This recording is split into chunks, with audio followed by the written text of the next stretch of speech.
there's been a lot of discussion about. So Texas has done a really, really good job through obviously the recruiting cycle and the portal, and it's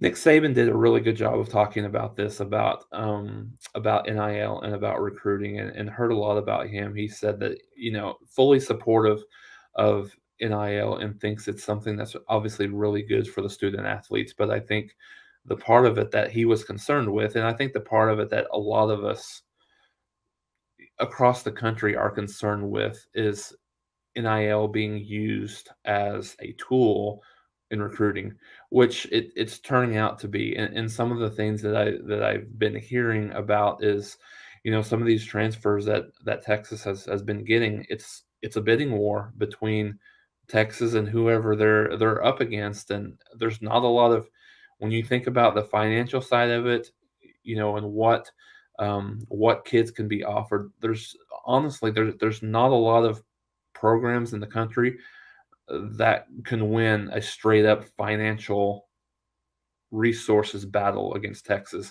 Outside, taking away out everything that they've not been able to do on the field, just from a resources and a money perspective, they've not. So if you get into a situation um, where Texas is in a bidding war, and that's what the kid is wanting. The kid is wanting not necessarily, what maybe makes the most sense for him personally, but more so where can I get the most incentives? Where can I get the most and biggest or the best NIL deal? And Texas is absolutely loading up. It's going it I would, as much as if Sark throws out another 7-5, uh, with the talent that they've got. I mean, they've always got talent, but they're going to be loaded just all across the board next year. So if he doesn't at least win 8 games, I think it'll probably be a pretty big disappointment for that program. Once this NIL situation came together on July 1st of last year, and the Wild Wild West ensued after that, even Nick Saban was at a place where he said, you know what, don't ask me about NIL. This was at SEC Media Days. He said, I don't know what's going to happen. I don't know what this is going to look like. Ask me this question a year from now. Because we were all kind of throwing up our hands, and we had theories. I had all sorts of theories about it could have this impact, but it could be completely the opposite and do this. I have no idea. But I know it's going to go in one of these like 12 directions in different ways, but I don't know which. But two concerns that after letting it sink in for a couple of days to a couple of weeks that hit me seem to be coming to fruition. One of them, definitely. The first one is that the college decision being impacted by NIL. I would like to see the same rules and guidelines put in place that are put in place in regards to an athlete's contact with an agent before they turn pro, that they cannot contact or be contacted by NIL suitors before they choose a school. Sure, they can gather information and make an educated decision as to the NIL opportunities at various universities, but to be just flat out offered and sign an NIL deal, and that being the reason that they would choose a school, I just think that's not where we want to be. And then secondly, and this is going to be tougher to track and know, but where the NIL money is coming from private sources, the schools themselves now being able to, and I'm just conjecturing, instead of getting into trouble paying athletes directly, being able to kind of supplement or help NIL deals by channeling money through them to players. Those were my two concerns right out of the gate.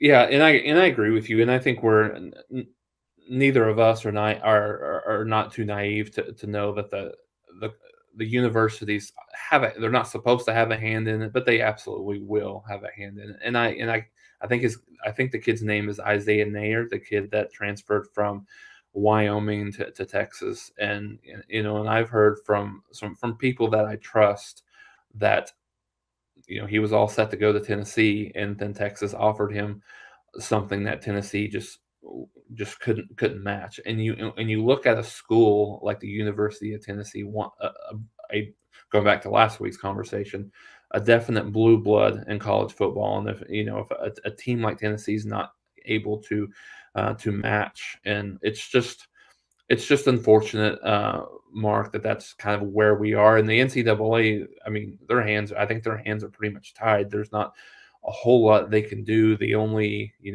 policing, or the only, limitation of this probably has to be from a legislative perspective, which, I mean, who knows if that's going to happen. So, I mean, we're not officially in pay for play, but I think to some extent, we might as well be there at this point. So um, Oklahoma's in the game. Obviously, I think Oklahoma's being a lot more discreet about the way they're really approaching NIL. I think Oklahoma is really more. They want the kids that want to be at Oklahoma because that's where they want to be. Whether it's tradition, whether it's resources, whether it's facilities, whether it's they just love the school, whatever it is.